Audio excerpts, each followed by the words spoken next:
Assalamualaikum warahmatullahi wabarakatuh. Perkenalkan, saya Lutfia Kamila dari Program Studi Pendidikan Bahasa dan Sastra Indonesia Angkatan 2023 kelas Indralaya. Di sini saya akan memaparkan hasil analisis kualitas buku teks cerdas-cergas berbahasa dan bersastra Indonesia karya Bambang Trimansyah untuk kelas 12 SMA Kurikulum Merdeka menggunakan teori Greene and Petty. Ini adalah identitas dari buku yang dianalisis. Teori yang dipakai dalam penelitian ini ialah teori Greene and Petty. Teori Greene and Petty sendiri memiliki 10 kriteria penilaian buku yang berkualitas. Tapi di sini saya hanya mengambil 5 kriteria saja untuk analisis ini. Buku ini sendiri juga mempertimbangkan keterkaitan dengan kurikulum merdeka. Apakah sesuai buku ini dengan kurikulum yang ada? Pada penelitian ini sendiri terdapat penelitian terdahulu, yang mana yang pertama adalah penelitian dari Eri Nur Hidayah tahun 2024 yang berjudul Analisis buku teks bahasa dan sastra Indonesia SMA kelas 11 menggunakan teori Greene and Petty.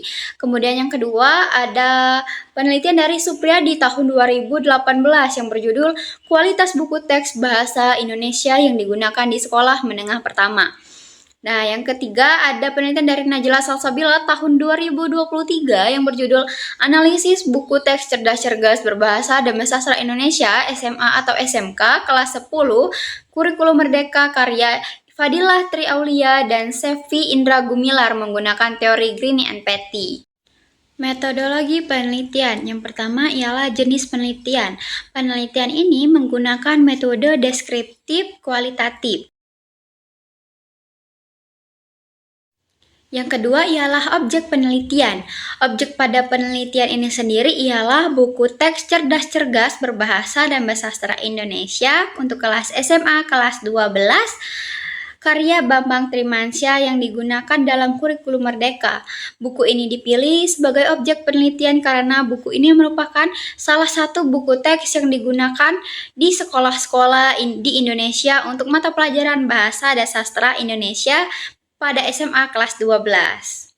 Yang ketiga ialah instrumen penelitian. Instrumen penelitian yang digunakan dalam penelitian ini adalah angket dan pedoman wawancara yang dirancang untuk mengungkapkan data yang relevan dan mendalam mengenai kualitas buku teks.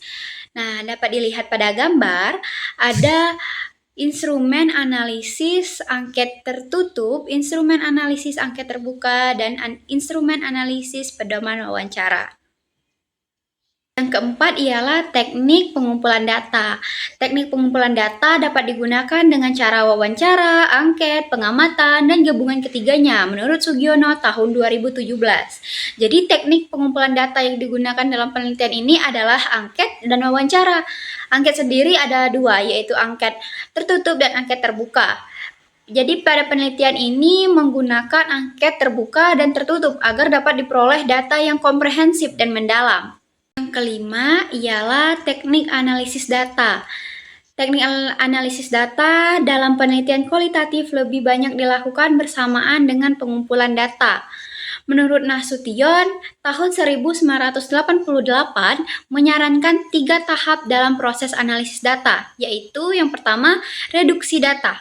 Dilakukan dengan menelaah kembali seluruh catatan dan rekaman lapangan yang diperoleh melalui wawancara, observasi, dan studi dokumenter.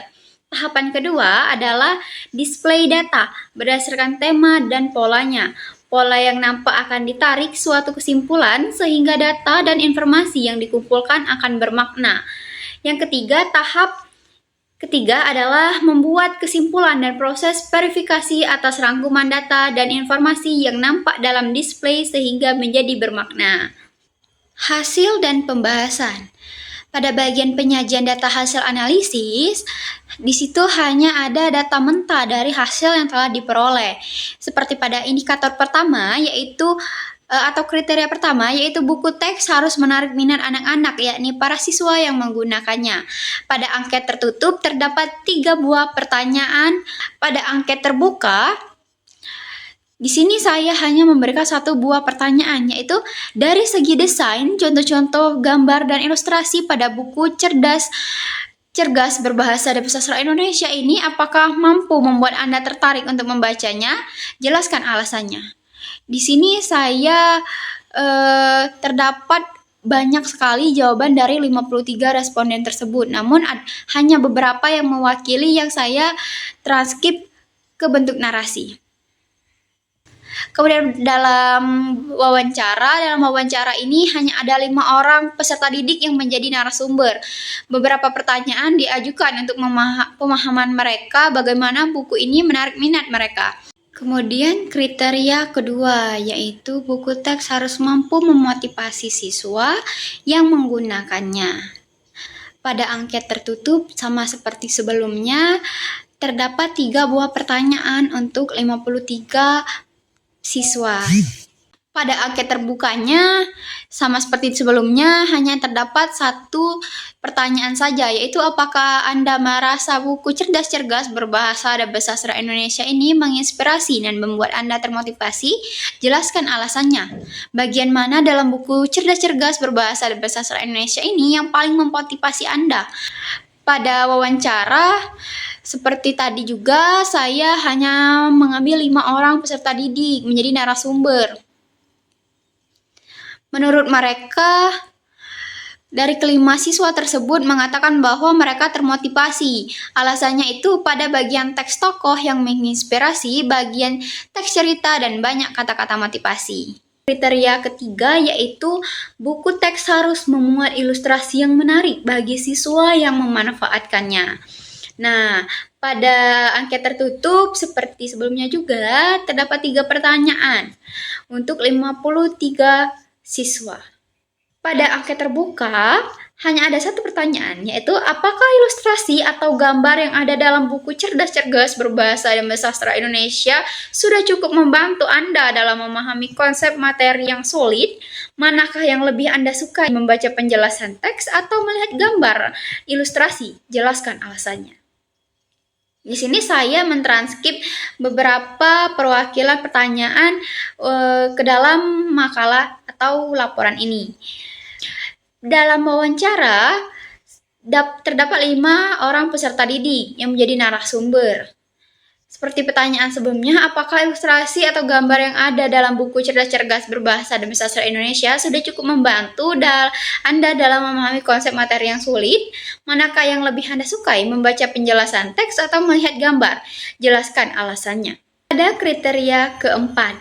Buku teks selayaknya mempertimbangkan beberapa aspek linguistik sehingga sesuai dengan kemampuan siswa yang menggunakannya. Pada angket tertutupnya, terdapat 3 buah pertanyaan. Pada angket terbukanya, hanya ada 1 buah pertanyaan, yaitu secara keseluruhan, bagaimana pendapat Anda tentang penggunaan bahasa dalam buku cerdas berbahasa dan bersastra Indonesia ini? Bagian mana dalam buku teks yang paling membantu Anda meningkatkan kemampuan berbahasa Indonesia Anda? Jelaskan alasannya. Dalam wawancara terdapat hanya 5 orang peserta didik. Pada kriteria kelima yaitu isi buku teks harus berkaitan dengan pelajaran yang lain.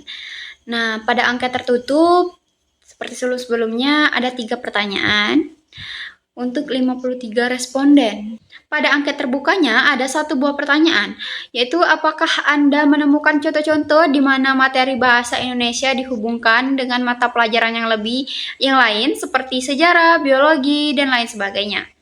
Jelaskan. Pada wawancara, seperti pertanyaan sebelumnya namun lebih diperdalam. Ada 5 orang peserta didik yang menjadi narasumber. Bagian pembahasan hasil analisis. Di bagian pembahasan hasil analisis ini menjelaskan lebih dalam dari hasil temuan sebelumnya. Nah, terus pada bagian pembahasan hasil analisis ini hanya mengambil 1 buah pertanyaan untuk setiap kriteria yang mewakili kriteria tersebut. Pada kriteria pertama, buku teks harus menarik minat anak-anak, yakni para siswa yang menggunakannya. Bisa dilihat pada diagram itu ada 34 siswa yang menyatakan mereka merasa buku ini menarik dan 15 siswa menyatakan buku ini sangat menarik.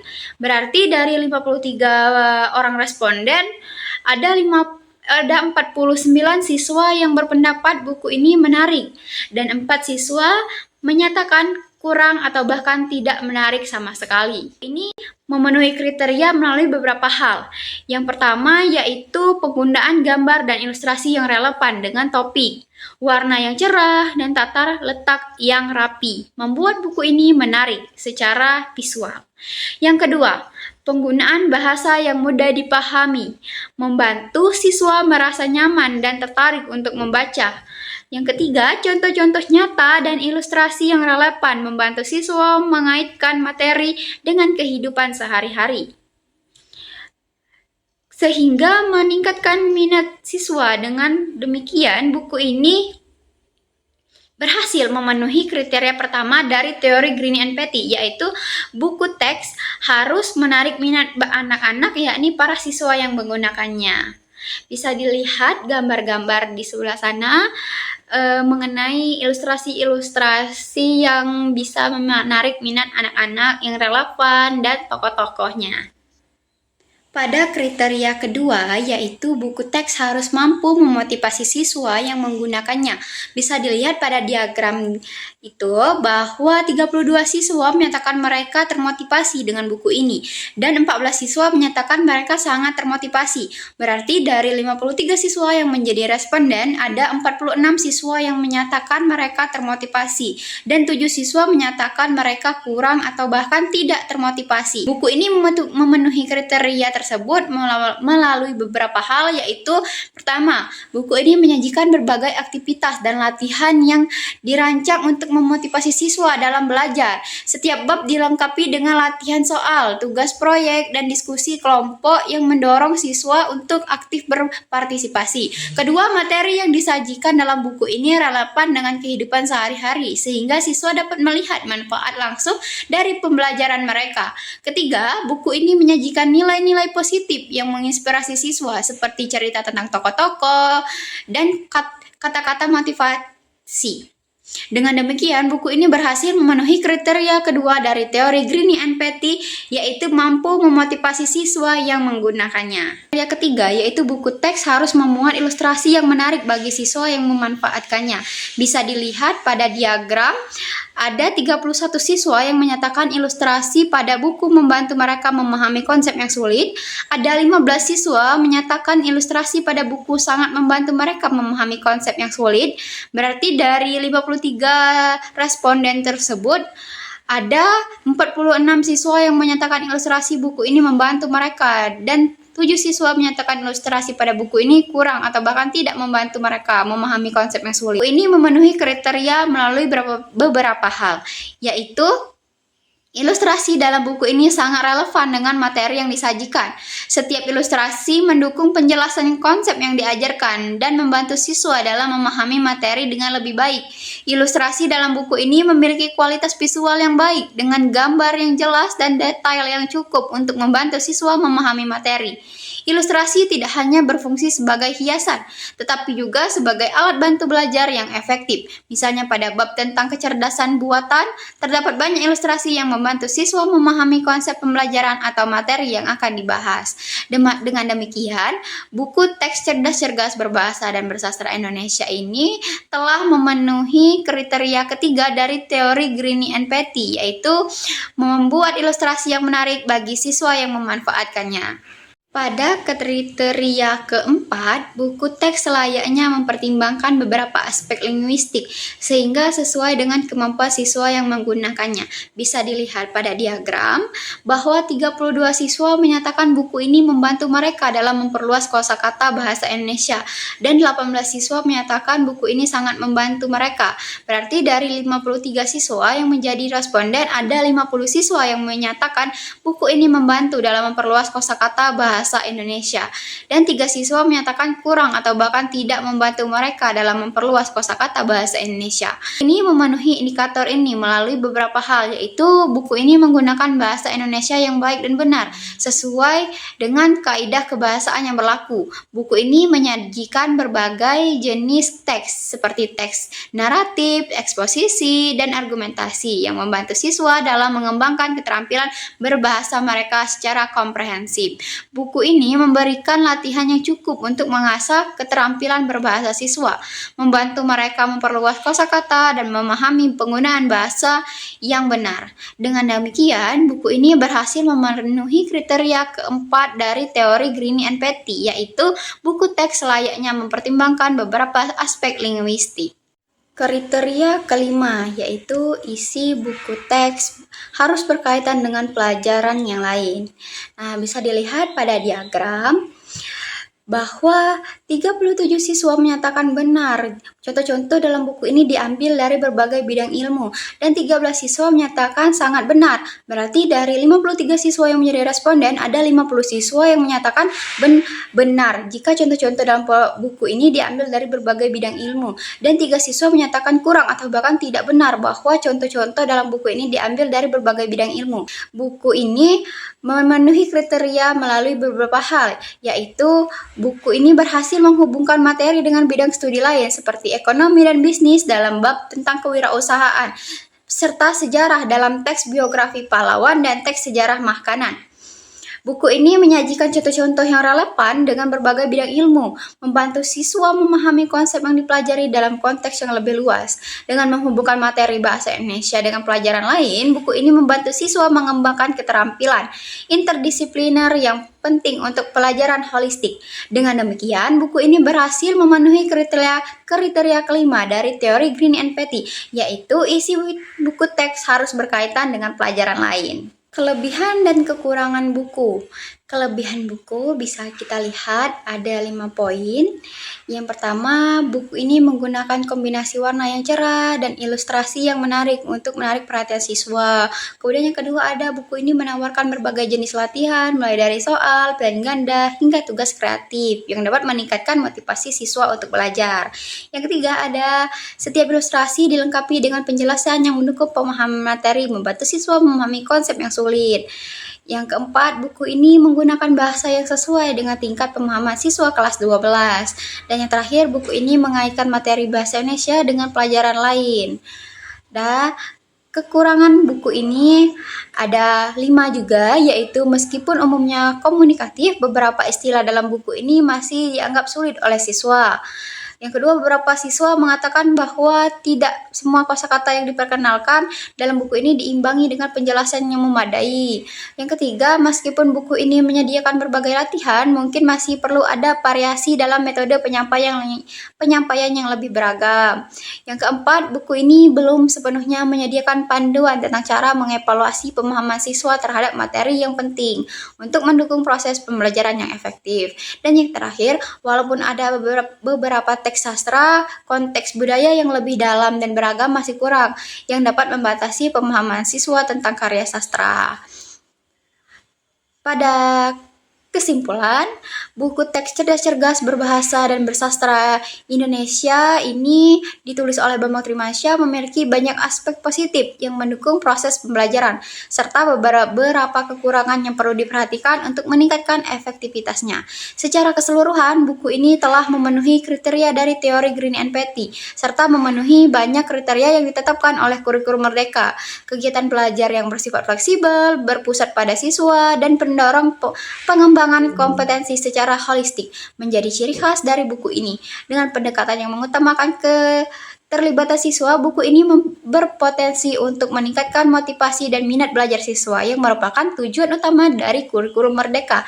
Jadi dapat disimpulkan bahwa buku teks cerdas-cergas berbahasa dan bersastra Indonesia ini merupakan buku yang baik untuk mendukung pendidikan bahasa dan sastra di tingkat SMA, meskipun terdapat kekurangan yang perlu diperhatikan. Secara keseluruhan, buku ini menunjukkan kualitas yang baik dan relevansi yang kuat dengan prinsip-prinsip kurikulum Merdeka. Dan juga di penelitian ini terdapat saran perbaikan untuk buku teks. Peneliti menyarankan pada buku teks pastikan semua karya yang perlu dijelaskan terdapat dalam glosarium dan rujukannya. Berikan lebih banyak ruang untuk latihan menulis kreatif seperti menulis cerita pendek, puisi, atau esai. Kembangkan proyek-proyek yang menuntut siswa untuk menerapkan pengetahuan bahasa dalam konteks yang nyata. Sajikan masalah atau kasus yang berkaitan dengan kehidupan sehari-hari. Kemudian, sertakan informasi yang lebih mendalam tentang konteks budaya dan sosial dari teks sastra yang dipelajari. Berikan penjelasan yang lebih mendalam tentang aspek linguistik seperti tata bahasa, gaya bahasa, dan penggunaan kosakata. Sediakan latihan yang berfokus pada penggunaan aspek-aspek ini untuk membantu siswa memahami materi dengan lebih baik. Nah, di step terakhir ini adalah dokumentasi dari observasi saya ke SMA Negeri 1 Sirau Pulau Padang.